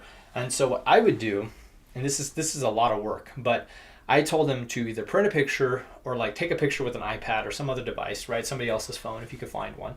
Take a picture of the street, the corner where it would be, right? And then just hold it up while you're starting the video. Like if you've seen my video verification video, hold it up and be like, this is where the street corner is over here. You know, you guys have street view. That's where it is. I can't get there, but that's where it is, okay?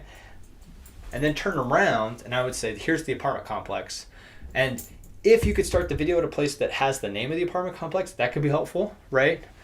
Because they would be able to be like, oh, you know, they could, I don't know I'm sure the algorithm approves or doesn't approve it most of the time. I doubt humans are touching these video verifications most of the time.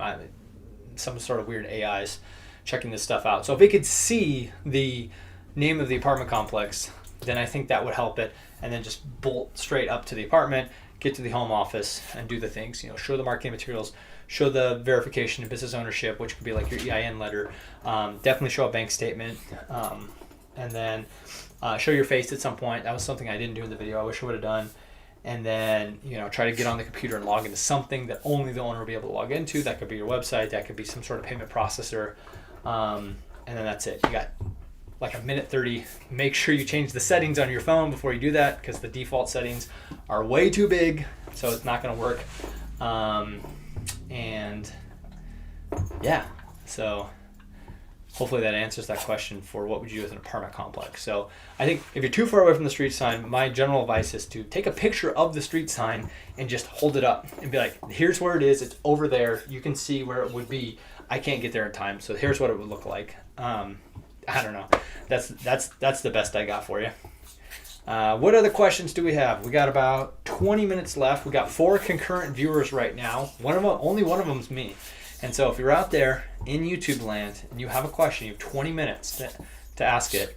And I don't know if you guys can hear that noise in the background, but Fig is chewing on a ball in between my legs right now. And so I'm sorry that Loaf is not present. I know everybody cares much more about Loaf. He had an incident with his little claw, and so he had a minor procedure today, not surgery. And so he's, the vet said drunk. That was the word she used. So Loaf is drunk somewhere, recovering from his nail, but he's fine. He's got his little paws bandaged up. And so if you don't know who Loaf is, go watch the shorts on this channel. We got plenty of viewers out there waiting for a question, waiting for a new question to hit up. It's very easy. If you have a YouTube account, which you do, you can just type letters into that box that's next to the video, and you can ask a question.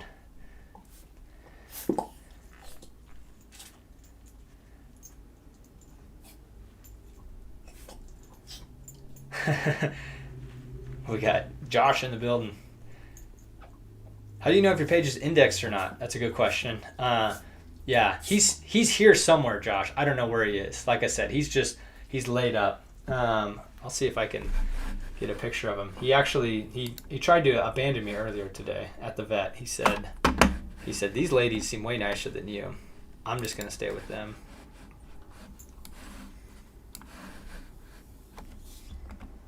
There he is. Whoops. He was like begging to go onto the other side of the room. He's like, come on, let me in there.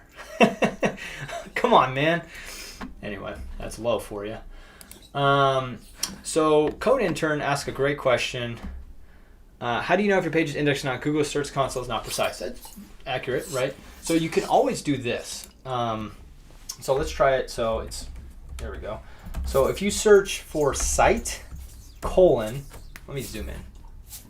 Site, and then paste in the URL, then you'll see all the pages that are indexed. And so we have the home page, we have the gallery, we have the about page, and the contact page, and that is it.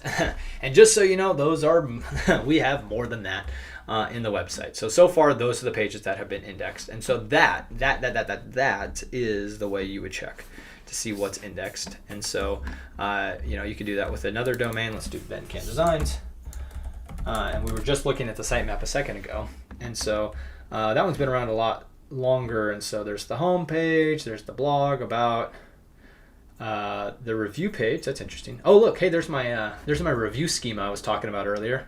Hey, it always comes around eventually. Oh, I guess I showed that earlier too. Website maintenance, security, success stories. So pretty much every other page is indexed, and we can kind of look around to see, like, okay, are there any pages we don't want to index? And so there's a bunch of the old blogs there. Don't read those. Just kidding. You can read them if you want. So yeah, I hope that answers your question, Code Intern. That's what I rely on. Is I just use site, and then the address to check if I'm not believing it. But as you can just see, that actually matched up with what we saw from Google Search Console. If you have a specific example you want me to check, we could look. But that's kind of what I would look for. And I don't know what's going on with all my plugins right now, but it keeps messing up my SERPs. I think I got to get rid of this keyword surfer extension. It's not helpful at all.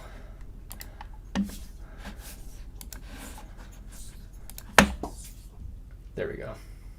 Much better. Do you own BenCan Designs? I do. All right, so we're still waiting for more questions. Let's see. We've been through a lot of questions so far. We went on kind of a rant for a little bit there about kind of the order I like to do stuff with SEO projects. Kind of just websites in general, I think, for local businesses. And so that was a good nugget there. So actually, that was some good fodder. But do we have any other specific questions? I'm trying to think if I have any other ones.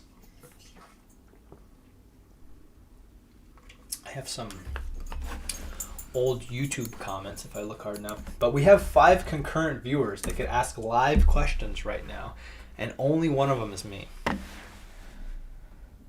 So what do we have?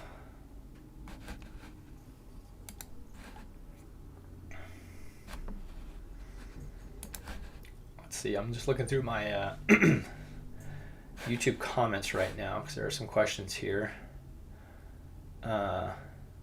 Whoops, I didn't mean to show all that, but anyway, that's what the back end looked like.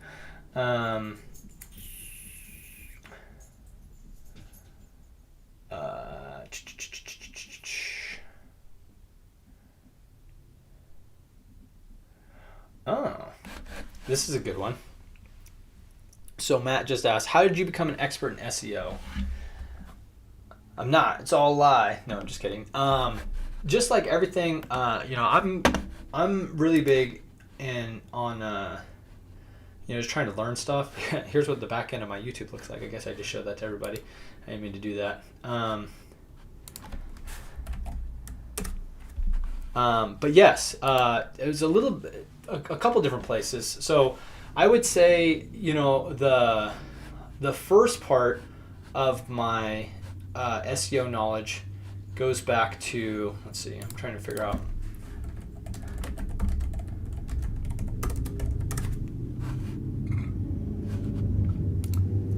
So the first part goes back to Josh's SEO course. And this is Josh Hall. In case you don't know about Josh Hall, you should. So shout out to my dude Josh. And so the stuff that's in the SEO course, a lot of that, like if you've watched like the Steal My SEO strategy, there's a little bit more keyword research. There's a little bit more front end stuff, which I wish I would have known. That wasn't necessarily in this course. But this helped me fill out all the settings. All right. And I think that for my initial site that launched, which I still have indexed somewhere out there in the world, feel free to go to oldthencan.thencandesigns.com. So this is my first site, and this goes way back to Matt's comments about like what should we target, and you should not target Central Oregon web design. You should target Bend web design because people don't search for areas; they search for cities typically. So here's my original page, and the only reason I got any sort of traction on this page was because I actually was able to fill out the SEO settings based on Josh's course. And so that was probably the very first layer. From there, I took, I'm trying to remember which one I took. I gotta stop showing all the stuff here. Bear with me here. Thank you, Code Intern, for being here. I don't know who you are, but I appreciate you and look to learn more about you. Feel free to subscribe so that way you don't miss any future videos, and you can find me on LinkedIn too if you want to hit me up. Let's see here. I'm trying to find, so I took a certification. I want to say it was from HubSpot, but I'm checking actually on LinkedIn right now. Yeah. So I took this HubSpot SEO course just from the HubSpot Academy, and whatever. And so this course, which is just the SEO certification course, it's free. You could take it. This, Josh is saying, I remember this site to my old site. This course was great because it was like the first time I like learned about backlinks from a more like, because you have to have different exposure to things, right? The first time you see something, you're not going to get it. So you got to see it again and again and again. So this was finally, I saw, the more holistic picture of SEO, and I was like, oh, okay, now I think I'm starting to get it. And so this was kind of the next level. And then, I'm not going to lie, although I'm not part of it anymore, I did learn a lot. And so shout out to Lee Blue of Blue Theory. So I was part of his community for a little bit. I learned some stuff from him and follow his YouTube videos. And so he was helpful, so I'll give him a shout out as well. But a big turn, the tides really started to turn. I had, let's see if I can remember her site. I'm just shouting everybody out right now. Nobody uses that thing, Google. Stop making it pop up. I met with Anne. I don't want to mispronounce her name, but I met with Anne, and we had a strategy session about my business. I wish I could find a picture of her somewhere. There she is. And she encouraged me to look into Google business profiles, and so I did. And there's just not a lot of training out there online, but I did start to find local SEO channels. And so my favorite one is Ranking Academy. And so his name's Luke. I can't remember his last name either. But he, again, another person whose accent's way better than mine. I always joke that I have 250 subscribers on YouTube. He's got 250,000 subscribers on YouTube. And so I followed a lot of his videos. And so he really helped me level up my Google business profile. And as soon as that started to happen, I started to work on my clients' Google business profiles and to just start to offer it as a service in general. And then from there, I started to follow more people. And really, to answer your question, let's see who asked that. Matt. That really helped me refine how to do SEO, because I think at the end of the day, if you don't know how like all the things in SEO work, then it can be very hard to offer that service. And like when I first started, I don't have any more of my original business cards I did for a long time. Maybe I do actually. Yeah, I do. They're all chewed up. I found them in my backpack the other day. And so they didn't have a picture of me. Let's see. But they had like a QR code. and I put down my services as website design, website maintenance, and website growth, SEO. And I would hand these to people when I first started my business going out on my own, and they'd be like, "Oh, you do SEO?" And I did not feel comfortable offering that service. And so that was really scary for me, because there's a lot to it, right? And so but I started to see results through SEO. This is months later, right? After getting the Google Business Profiles, all the other stuff we talked about.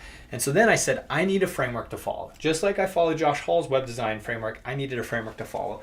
And so I got this book, hold on, which you can get for free. You just got to pay for the shipping. The SEO Entrepreneur by Nathan Gotch, who's a decent SEO guru out there, influencer, whatever you want to call him. I just stepped into the green screen.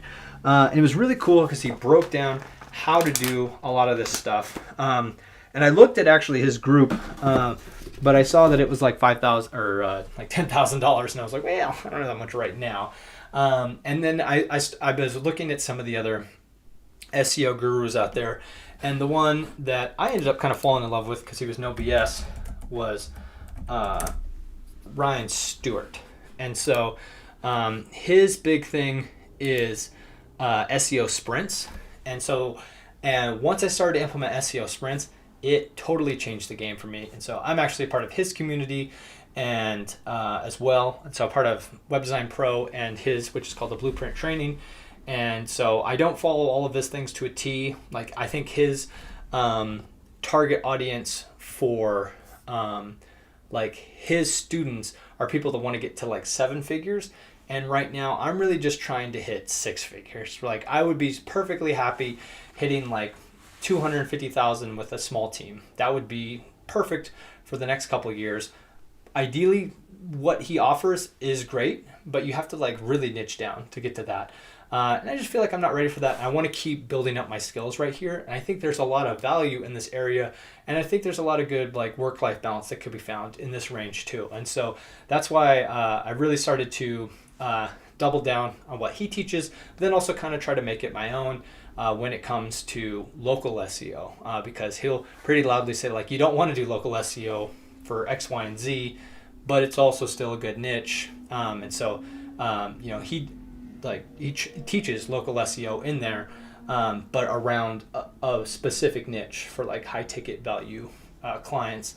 But I think that you could offer local SEO as your niche, but you just have to be careful who you target it to. So very long-winded answer, but that is basically the whole journey. And the biggest thing for me is having that skill of being able to learn things quickly. That is like my secret sauce, is I could pick stuff up quickly. And I think that a lot of people out there are like that. Not everybody is, I know that, but I think a lot of people out there do also have that ability. And I think that makes you uniquely capable of being able to learn SEO, because guess what? It's going to constantly change. In fact, while there will always be somebody between small businesses and search engines, it might not always be Google. And so being nimble is a really good skill to have. And so, yeah, I hope that was a helpful breakdown of how I've learned SEO. And also experiment, like hands-on. I'm definitely, I like to learn by like listening. I'm definitely an oral learner, I think is what it's called. But I'm also very kinesthetic. I got to do.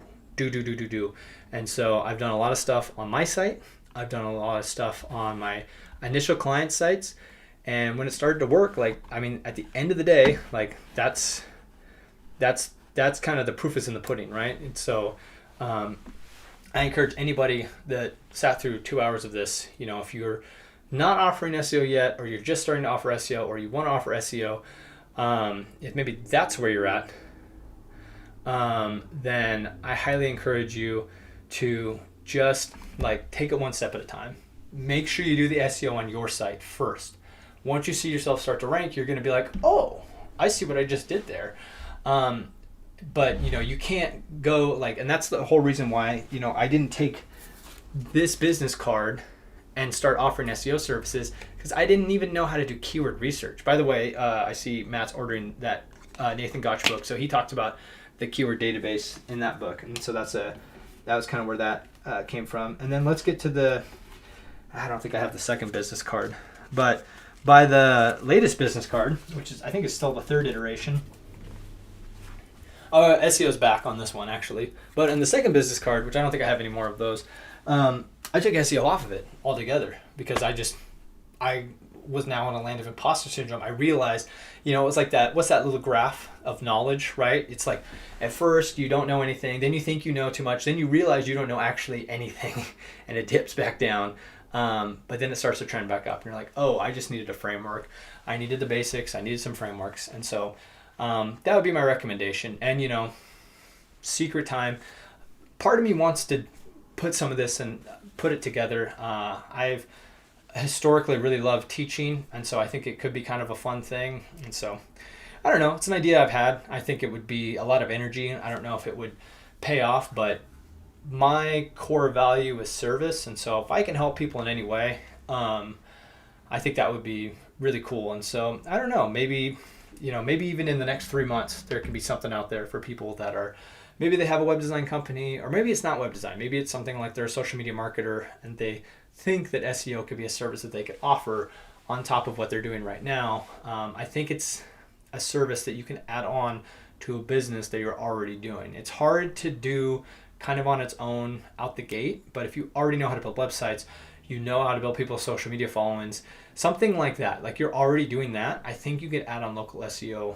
Not easily, this is not just something you learn overnight, but I think you could work your way up to learning the basics, start doing it for yourself, get your own site to rank, get those first couple client sites to rank, then start marketing yourself as an SEO expert, and then get yourself out there. And so, SEO has, I will say, humbly changed my life, and by that I mean it's changed my bank account.